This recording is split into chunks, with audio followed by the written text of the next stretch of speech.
Hey guys, welcome to On My Shelf.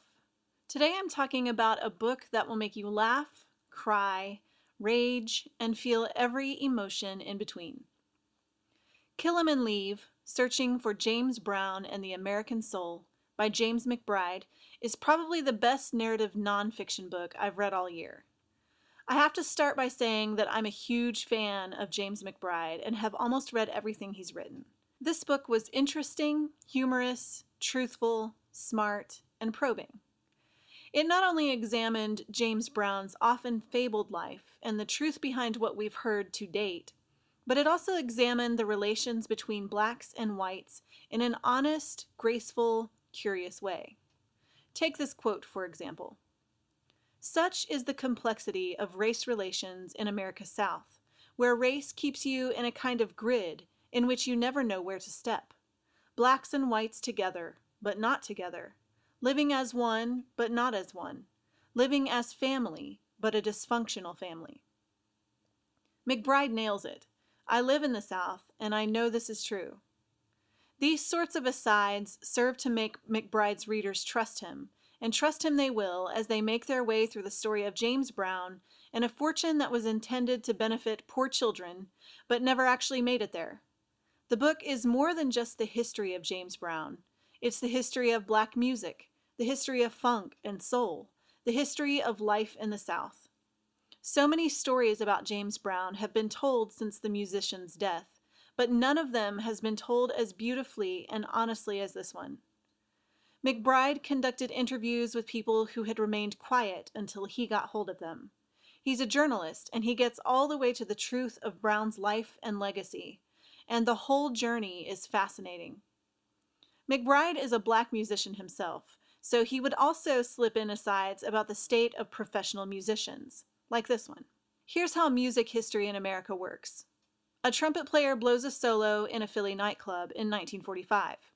Somebody slaps it on a record, and 50 years later, that same solo is a final in a college jam department, and your kid pays $60,000 a year to take the final, while the guy who blew the solo out of his guts in the first place is deader than yesterday's rice and beans. His family is suffering from the same social illness that created his great solo, and nobody gave two hoots about the guy when he died, and nobody gives two hoots about his family now. They call that capitalism, the way of the world, showbiz. You gotta suck it up.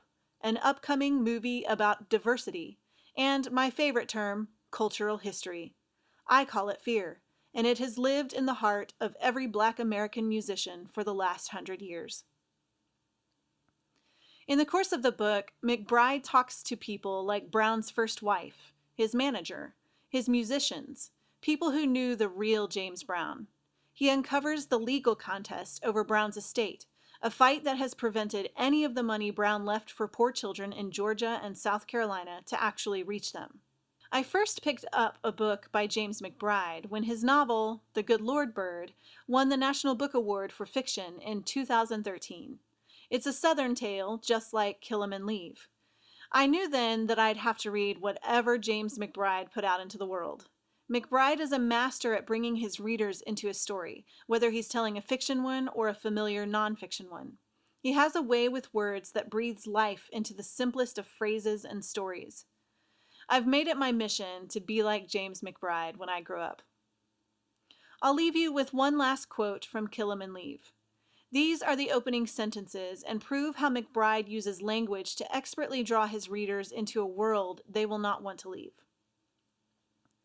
The statue sits smack in the middle of downtown Augusta, Georgia, face high, because the old man never wanted to be standing above anybody else.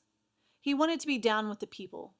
And as you stand before it on this deserted stretch of cheap stores and old theaters on a hot August afternoon, you say to yourself, this is what they don't teach you in journalism school.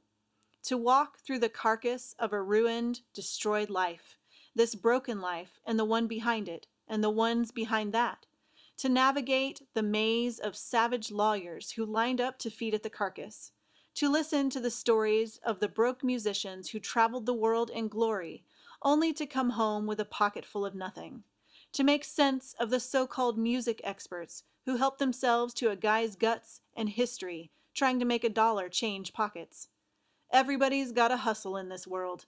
Meanwhile, the guy who made the show, he's deader than yesterday's beer. His legacy scattered everywhere but where he wanted it. I hope you've enjoyed this book recommendation. Be sure to visit racheltolson.com to see some of my best book recommendations and to get a free book from my own starter library. If you have any books you recently read that you think I'd enjoy, leave them in the comments and I'll add them to my list. For more On My Shelf, subscribe to my YouTube channel. Thanks for watching.